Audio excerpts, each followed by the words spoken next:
사랑하는 성도 여러분, 주님의 사랑 안에 평안하셨는지요? 만약 우리의 삶에 주님이 계시지 않는다면 참된 평안을 누릴 수는 없습니다. 하루에 뉴스만 보아도 너무도 많은 사건, 사고가 넘쳐나며 날이 갈수록 더해가는 범죄들로 걱정만 커져가는 세상 속에 살고 있지요. 하지만 주님을 믿는 성도들은 천지만물을 만드시고 주관하시는 아버지 하나님이 계시므로 그 보호하심 안에 참된 평안을 누릴 수 있습니다. 그런데 이런 평안을 누리려면 우리에게 어떤 걱정, 근심도 없는 축복된 삶이 되어야 할 것입니다. 물질의 염려나 건강의 걱정, 가정의 우환이 있다면 평안할 수 없지요.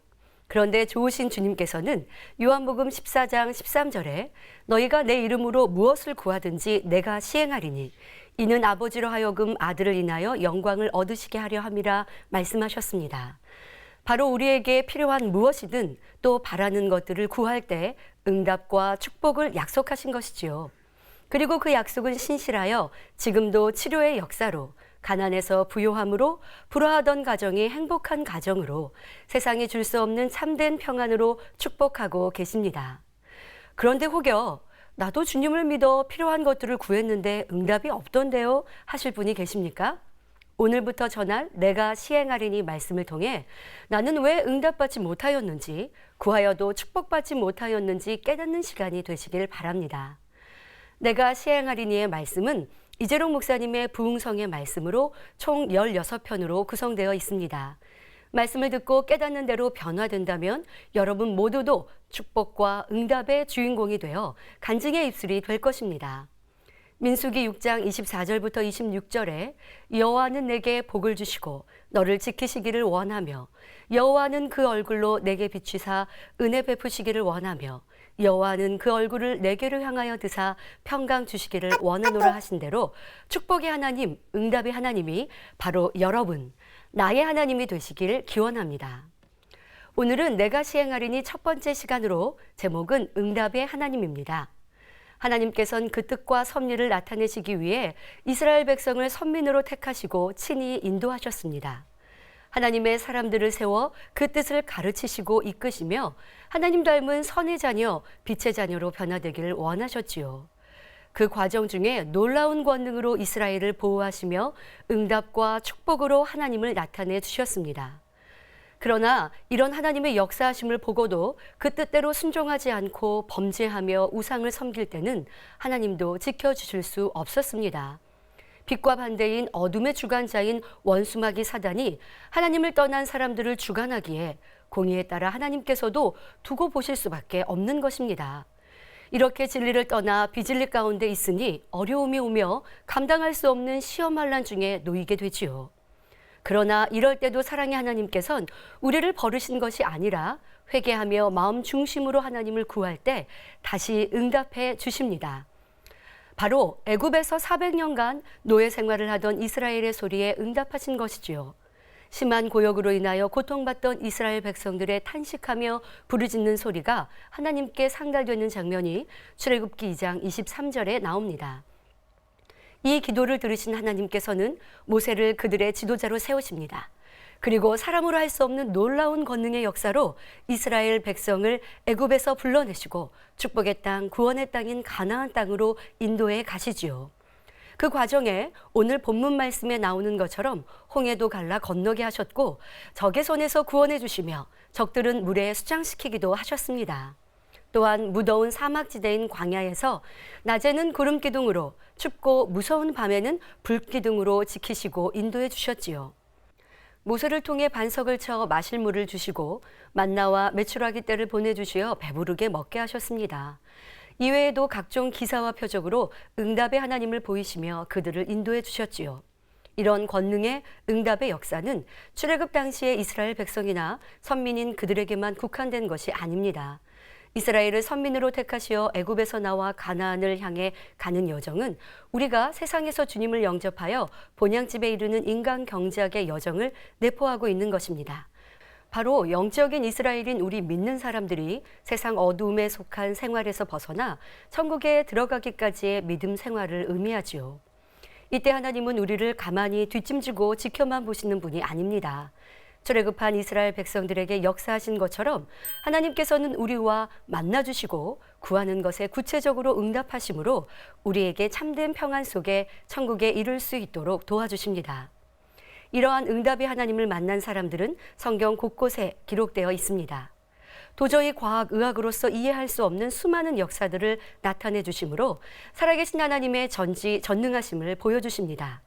그중에 죽은 자를 살려주시는 장면들을 살펴보겠습니다. 구약성경 열왕기하 4장 32절부터 37절에 보면 엘리사 선지자를 통하여 수넴 여인의 죽은 아들을 살려주시는 장면이 구체적으로 나와 있습니다. 엘리사 선지자는 아이의 시체가 눕혀져 있는 방에 들어가 문을 닫고 하나님께 기도하였습니다. 그리고 아이의 위에 엎드려 자기 입을 죽은 아이의 입에, 자기 눈을 그 눈에, 자기 손을 그 손에 대고 그 몸에 엎드리니 아이의 살이 차차 따뜻하더라. 엘리사가 내려서 집안에서 한번 이리저리 다니고 다시 아이 위에 올라 엎드리니 아이가 7번 재채기 하고 눈을 뜨는지라. 이렇게 죽은 아이라 해도 하나님의 권능으로 살려내었지요. 신약에도 보면 예수님께서 죽은 자를 살리시는 장면들이 나옵니다. 그러나 예수님은 엘리사처럼 복잡한 방법을 쓰시지 않고 다만 말씀으로 명하셨습니다. 요한복음 11장에 보면 예수님께서 죽은 나사로를 살리는 장면이 나옵니다. 그 당시 이스라엘에서는 산에 굴을 파서 무덤을 만들고 그곳에 시체를 넣고 입구를 큰 돌로 막아 놓았지요. 예수님께서 이 돌을 먼저 옮겨놓게 하신 후에, 즉 사람의 믿음을 먼저 요구하신 후에 죽은 나사로를 부르셨습니다. 무덤을 향해 나사로야 나오라 하고 큰 소리를 부르니 죽은 지 나흘이나 되어 썩은 냄새가 나는 나사로가 수족을 배로 동이고 얼굴은 수건에 쌓인 채로 걸어 나왔습니다. 이 얼마나 놀라운 일인지요. 또한 누가복음 7장에도 예수님께서 말씀으로 나인성 과부의 아들을 살려주시는 장면이 나옵니다. 이러한 일들을 본 사람들은 두려워하며 하나님께 영광을 돌렸지요. 이 외에도 예수님께서 자신의 하시는 일에 대해서 마태복음 11장 5절에 소경이 보며 안진뱅이가 걸으며 문둥이가 깨끗함을 받으며 귀머거리가 들으며 죽은 자가 살아나며 가난한 자에게 복음이 전파된다고 말씀하셨습니다. 예수님의 행적을 기록한 사도 요한은 요한복음을 마감하면서 요한복음 21장 25절에 예수의 행하신 일이 이 외에도 많으니 만일 낱낱이 기록된다면 이 세상이라도 이 기록된 책을 두기에 부족할 줄 아노라 하였지요. 이런 큰 권능을 행하신 하나님의 아들이신 예수님께서는 예수님만이 이런 일을 행하길 원치 않으셨습니다. 그래서 마태복음 10장 1절을 보면 예수님께서 12 제자들에게 더러운 귀신을 쫓아내며 모든 병과 모든 약한 것을 고치는 권능을 주셨지요. 그러하기에 사도들도 예수 그리스도의 이름으로 하나님의 역사를 베풀 수 있었습니다. 사도행전 3장에 보면 베드로가 태어나면서부터 안진뱅이 된 사람에게 나사렛 예수 그리스도의 이름으로 걸으라 하며 일으키니 그 사람이 힘을 얻고 걷기도 하고 뛰기도 하며 하나님을 찬미했습니다. 사도 바울 또한 삼층 누각 창에 걸터 앉아 밤중까지 계속되는 설교를 듣다가 졸음을 이기지 못해 떨어져 죽은 유두고라 하는 청년을 살려주기도 했습니다. 앞에서 들어드린 예들 이외에도 하나님의 능력으로 펼쳐진 놀라운 일들이 구약과 신약에 걸쳐 많이 기록되어 있습니다. 이렇게 우리는 성경을 통해 분명히 하나님의 전지전능하심을 알 수 있습니다. 그런데 혹여 이런 권능은 구약과 신약, 그 시대에는 일어난 일이 아닌지요? 라고 말씀하실 분이 계십니까? 히브리서 13장 8절에 예수 그리스도는 어제나 오늘이나 영원토록 동일하시니라 하신 말씀처럼 오늘날에도 하나님의 사랑받는 종들과 믿음의 사람들을 통해서 하나님의 역사는 일어나고 있습니다. 요한복음 4장 48절에 예수께서 가라사대 너희는 표적과 기사를 보지 못하면 도무지 믿지 아니하리라 하셨기에 죄로 간영한 이 마지막 때에는 더 놀랍고 큰 권능의 역사가 필요하지요. 그래서 내가 진실로 진실로 너희에게 이르노니 나를 믿는 자는 나의 하는 일을 저도 할 것이요 또한 이보다 큰 것도 하리니 이는 내가 아버지께로 감이니라고 요한복음 14장 12절에 말씀하셨습니다. 그러하기에 사랑의 하나님께서는 깨어 기도하고 하나님의 뜻대로 살며 가르치는 목회자와 교회를 통해 그 뜻을 나타내고 계시지요. 이 시간은 저의 간증을 통해 치료하시고 역사하시는 응답의 하나님을 느껴보시기 바랍니다. 1983년 겨울 제가 9살 때에 있었던 일입니다. 그 당시 우리나라는 겨울 난방을 연탄으로 했던 때였고 그로 인한 사고가 많이 있었습니다. 저 또한 연탄가스 중독으로 죽음 직전에 이르게 되었지요. 저를 포함해 언니 둘과 성도님 한 분도 함께 사고를 당했습니다. 발견되었을 때 저와 언니들은 이미 몸은 굳어 있고 눈은 뒤집히고 입에는 거품을 물고 있었고 사고를 당한 성도님은 호흡까지 끊겨진 상태였습니다. 그 당시 개척한 지 얼마 되지 않은 신학생이었던 이재록 목사님은 저희를 병원으로 데려간 것이 아니라 먼저 하나님께 감사의 기도를 드리셨습니다. 그리고 손을 얹고 예수 그리스도의 이름으로 명하노니 일어나라고 성도님부터 저와 언니들에게 차례차례 기도해 주셨지요. 그런데 놀랍게도 그 기도가 마쳐지자 이내 한 사람 한 사람 깨어났던 것입니다. 그리고 아무런 후유증도 없이 깨끗해졌습니다. 만약 병원으로 이송하였다면 호흡이 끊어진 성도님은 소생하기 어려웠을 것이며 저와 언니 둘도 죽었거나 살았다 해도 후유증으로 고생을 할 수밖에 없었을 것입니다. 그러나 온전히 하나님을 믿고 그 권능을 의지하여 기도해 주셨기에 저희는 아무 문제도 없이 하나님께 영광 돌릴 수 있었지요.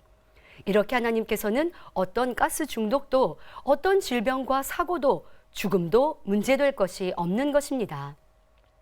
이런 설교를 듣거나 성경을 보면 하나님의 역사를 체험하는 것이 어려운 것이 아닌데 왜 나는 아직 체험하지 못했고 응답받지 못할까 하는 의문이 드시는 분들도 있을 것입니다. 그러면 왜 응답받지 못하는 것일까요? 바로 영적인 믿음이 없어서이지요. 하나님의 전지전능하심을 믿는다고 하지만 실상 내게 어려움이 오고 문제가 생기면 불평불만하며 세상을 의지하는 것은 믿음이 없는 것입니다. 출애굽한 이스라엘 백성들을 보면 잘 알 수 있지요. 애굽 땅에 열재앙이 임할 때 하나님께서는 이스라엘 백성이 머무는 고센 땅을 지켜주심으로 어떤 재앙도 임하지 않았습니다. 이런 권능의 역사로 출애굽하였던 이스라엘 백성은 얼마나 기쁘고 행복했겠습니까? 그런데 그 기쁨도 잠시 그들 앞엔 홍해 바다가 뒤에는 쫓아오는 애굽 사람들과 바로의 말들, 병거들과 그 마병과 군대가 보입니다. 그러자 이내 백성들의 입은 불평과 원망으로 바뀌지요. 출애굽기 14장 11절에 그들이 또 모세에게 이르되 애굽에 매장지가 없으므로 당신이 우리를 이끌어내어 이 광야에서 죽게 하느뇨 하며 모세를 원망합니다. 그러자 13절에 모세가 백성에게 이르되 너희는 두려워 말고 가만히 서서 여호와께서 오늘날 너희를 위하여 행하시는 구원을 보라 하며 담대히 믿음의 고백을 이루지요. 모세의 믿음으로 하나님의 놀라운 권능이 임하시니 홍해가 갈라져 백성들은 바다 가운데 육지로 걸어 바다를 건너게 되었습니다. 쫓아오던 애굽의 군대는 하나님께서 물을 덮으시니 다시 바다가 되어 그곳에 수장되었지요. 이 일을 본 이스라엘 백성들은 소고치며 춤추며 하나님께 영광을 돌립니다. 그러나 다시 자기의 보기에 어려움이 생기면 또 불평하고 원망하는 일이 계속 반복되지요. 이는 영적인 믿음을 갖지 않았기 때문입니다. 즉, 그들은 자기 생각과 일치하면 믿는 육적인 믿음에 불과하였던 것입니다. 그러나 영적인 믿음은 내 생각, 지식, 이론과 맞아서 믿는 것이 아니라 하나님의 전지전능하심을 그대로 믿기 때문에 순종이 따르는 것입니다. 만일 출애굽한 백성들이 하나님의 뜻을 믿고 순종만 했다면 큰 어려움이 없이 곧장 젖과 꿀이 흐르는 약속의 땅인 가나안에 형통하게 들어갈 수 있었을 것입니다. 그러나 그들은 막상 가나안 땅에 들어가리라 할 때 눈앞의 현실만 보고 하나님의 능력을 믿지 못했습니다.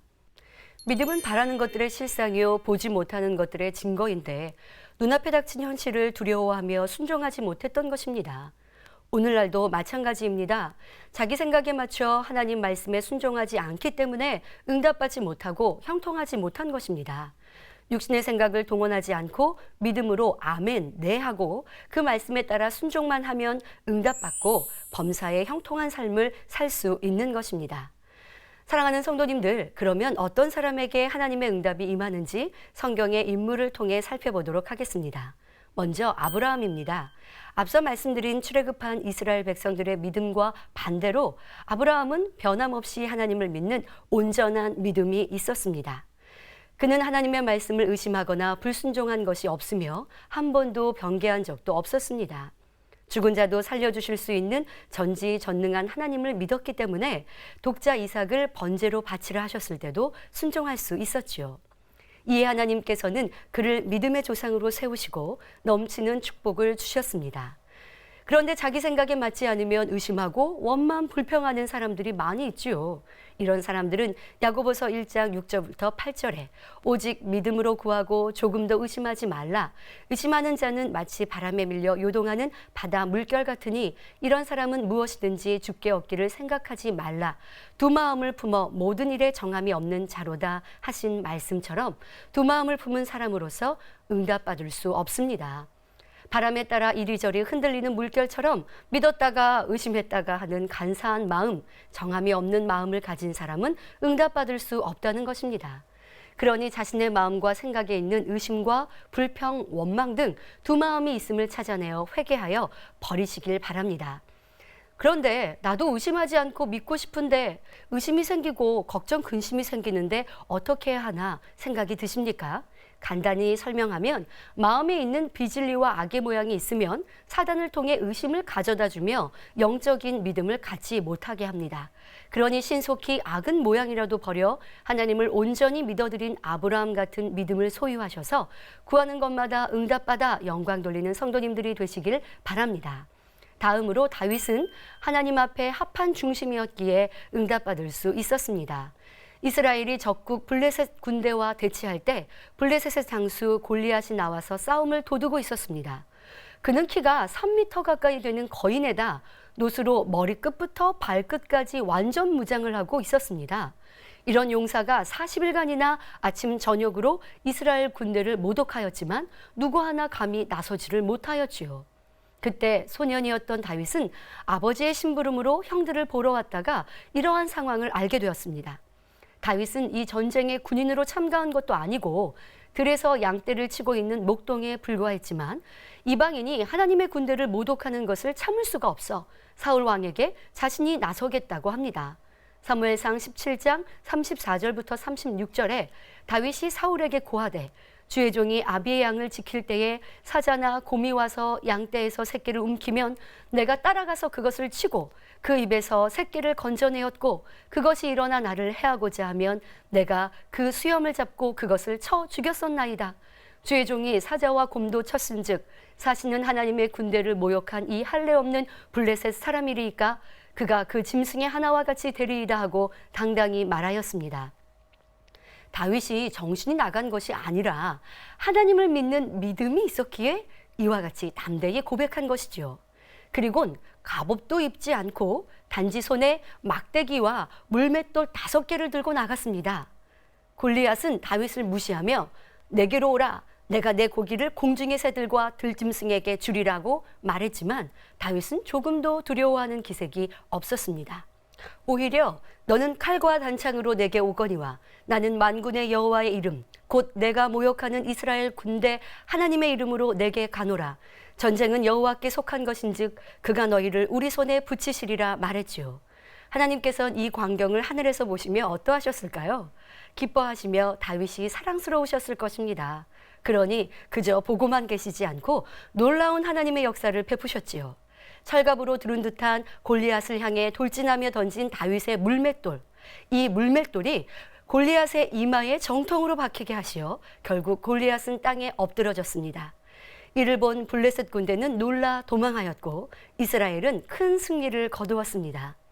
일개 소년 목동에 지나지 않던 다윗이지만 하나님을 신뢰하는 믿음이 컸기에 하나님께 응답받아 영광 돌리며 위기에 처한 나라도 구할 수가 있었습니다. 사도행전 13장 22절에 내가 이새의 아들 다윗을 만나니 내 마음에 합한 사람이라 내 뜻을 다 이루게 하리라 하셨습니다.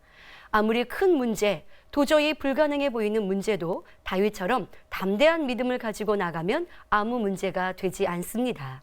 이렇게 우리가 하나님 앞에 합한 중심이 되면 무엇이나 응답받을 수 있는 것이지요. 또한 하나님의 응답은 기도하는 사람에게 임합니다. 아합 왕과 이스라엘 백성의 우상 숭배로 나라에 3년 반 동안 극심한 가뭄이 들었을 때 엘리야는 땅에 꿇어 엎드려 그 얼굴이 무릎 사이에 들어갈 정도로 간절히 하나님께 기도하여 큰 비의 응답을 받았습니다. 뿐만 아니라 우상을 물리치고 백성들이 하나님께로 돌아오는 응답도 받았지요. 야곱 역시 야복 강가에서 환도뼈가 부러지기까지 밤새도록 하나님의 사자와 씨름하며 기도하였습니다. 그러자 그를 죽이려고 400명의 사람을 거느리고 오던 형 에서의 마음을 하나님께서 주관해 주셨습니다. 이에 서로 부둥켜 안고 울며 화해하였고 온 가족의 생명을 보존할 수 있었지요. 생명의 위협을 무릅쓰고 금식 기도를 했던 에스더는 하나님으로부터 민족을 구원하는 응답을 받았습니다. 이렇게 감당하기 어려운 문제 앞에서도 그것을 하나님 앞에 믿음으로 맡기고 기도하며 그에 합한 행함을 하면 하나님께서 응답의 길로 역사해 주십니다. 또 솔로몬은 하나님께 1000번째의 제사를 드림으로 많은 응답을 받았습니다. 하나님께서는 솔로몬이 구한 지혜뿐 아니라 구하지 않은 부귀 영화까지 넘치도록 주셨습니다. 구약의 제사는 오늘날의 예배를 의미합니다. 그러므로 우리도 하나님을 사랑하며 신령과 진정으로 예배 드릴 때 하나님께서 주시는 응답과 축복을 받을 수 있습니다. 또한 하나님을 경외하며 선을 행한 사람에게 응답이 임합니다. 바로 이방인이었던 백부장 고넬료였지요.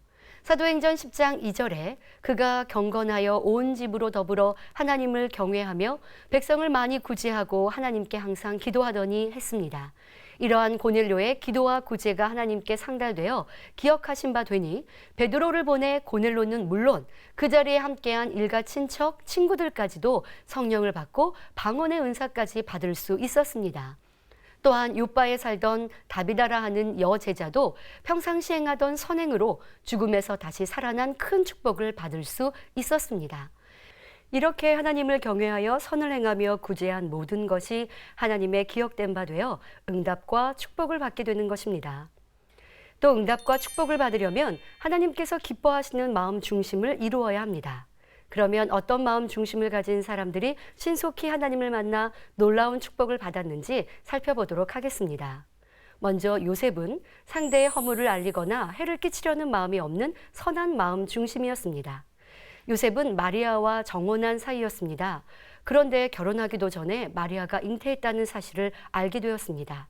당시 구약의 율법에 의하면 가늠한 여인은 돌로 쳐 죽이도록 되어 있었습니다. 그러나 마태복음 1장 19절에 그 남편 요셉은 의로운 사람이라 저를 드러내지 아니하고 가만히 끊고자만 하였습니다. 요셉은 마리아를 위해서 끝까지 선을 베풀었던 것입니다. 바로 이런 착한 의로운 마음이 있었기에 주의 사자가 꿈에 나타나 내 아내 마리아 데려오기를 무서워 말라 저에게 잉태된 자는 성령으로 된 것이라 가르쳐 주셨습니다. 이렇게 선한 마음을 가졌던 요셉이었기에 메시아이신 예수님의 육의 아버지가 되는 놀라운 축복을 받았던 것입니다.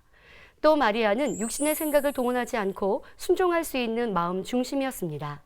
가브리엘 천사가 마리아에게 나타나 누가복음 1장 31절부터 32절에 내가 수태하여 아들을 낳으리니 그 이름을 예수라 하라. 저가 큰 자가 되고 지극히 높으신 이의 아들이라 일컬을 것이요 하며 하나님의 뜻을 전합니다. 또한 천사가 하나님의 모든 말씀은 능치 못하심이 없음을 알려주자 사내를 알지 못함에도 불구하고 그 말을 그대로 믿었습니다. 그래서 주의 계집종이오니 말씀대로 내게 이루어지이다라고 고백하였지요. 마리아는 하나님을 신뢰하였기에 자신의 안위를 생각하여 두려워하거나 염려하지 않고 오히려 기쁨으로 순종할 수 있었던 것입니다. 우리도 마리아 같은 마음을 만들면 큰 응답을 받을 수 있는 것입니다. 뿐만 아니라 세례 요한의 부모인 사가랴와 엘리사벳은 모든 계명과 규례대로 흠없이 행하는 마음 중심이었기에 응답을 받았습니다. 그들은 하나님 앞에 의인이니 주의 모든 계명과 규례대로 흠이 없이 행하였다 말씀하신 대로 그 기도와 간구가 하나님 앞에 상달되었지요. 결국 자식이 없었던 두 사람은 주님의 길을 예배하는 사명을 가진 세례 요한을 낳는 큰 축복을 누릴 수가 있었습니다. 이처럼 우리도 의인이 되면 그 기도가 하나님께 상달되어 응답받을 수 있습니다. 또한 한나는 하나님께 드린 서운 기도를 변개함 없이 지키는 마음 중심이었습니다. 얼마나 아들을 얻고 싶었는지 통곡하며 기도하던 한나는 하나님 앞에 만약 하나님께서 아들을 주신다면 그 아들을 하나님께 드리겠다고 서원하였지요. 이에 하나님께서 기도의 응답으로 아들을 주셨습니다. 그러자 한나는 하나님께 약속한 대로 아이의 젖을 떼자 곧 그를 엘리 제사장에게 데리고 가서 하나님의 종으로 드렸습니다. 한나의 중심이 이러했기에 하나님께서도 그 기도에 응답해 주셨던 것이지요. 또한 서원을 갚았기에 하나님께서 축복해 주셔서 그 이후로 세 아들과 두 딸을 더 낳을 수 있었습니다. 뿐만 아니라 그가 들인 아들 사무엘은 이스라엘의 대선지자가 되었지요. 그러므로 우리 역시 하나님과의 약속을 지킬 수 있는 사람들이 되면 하나님께서는 놀라운 축복으로 함께해 주실 것입니다. 사랑하는 성도 여러분, 이제 어떤 마음, 어떤 중심으로 나아가야 하나님을 만날 수 있는지 분명히 알았을 것입니다. 하나님께서는 천지 만물을 지으시고 인류 역사와 우리의 생사와 복을 주관하시는 분이시기에 하나님을 만나기만 하면 어떤 문제든 다 해결받을 수 있습니다. 좋으신 하나님, 능치 못할 것이 없으신 하나님을 만나기만 하면 그 자체가 큰 축복이지요. 그러나 하나님을 만나는 데에도 그 길과 방법이 있다 말씀드렸습니다.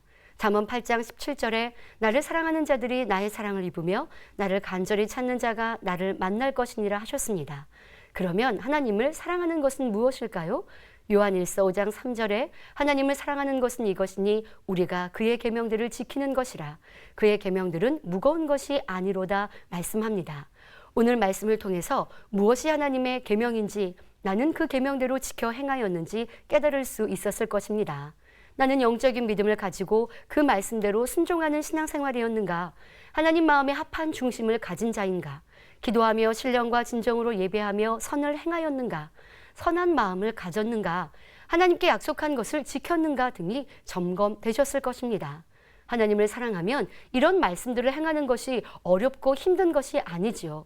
마태복음 7장 7절에 구하라 그러면 너희에게 주실 것이요 찾으라 그러면 찾을 것이요 문을 두드리라 그러면 너희에게 열릴 것이니 약속하신 말씀에 의지하여 열심히 기도로 하나님께 구하고 믿음의 행함으로 찾고 두드리면 누구든지 응답의 하나님을 만날 수 있는 것입니다.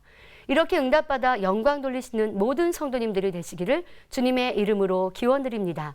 말씀 상고하시면서 함께 기도하시겠습니다. 좋으신 아버지 하나님, 천지 만물의 창조주가 되시며 우리의 인생의 생사와 복을 주관하시는 아버지 하나님, 그 하나님이 우리의 아버지가 되심으로 우리의 삶도 평안하기를 축복이 넘치기를 바라고 계시옵나니 이제 우리가 아버지 하나님의 말씀대로 살아 그 응답과 축복의 하나님을 만나게 하여 주옵소서. 하나님은 응답하신다 하셨으니 우리 모든 성도님들이 이런 하나님을 만나 마음껏 영광 돌릴 수 있도록 축복하여 주옵소서. 감사하고 우리 주 예수 그리스도의 이름으로 기도하옵나이다. 아멘.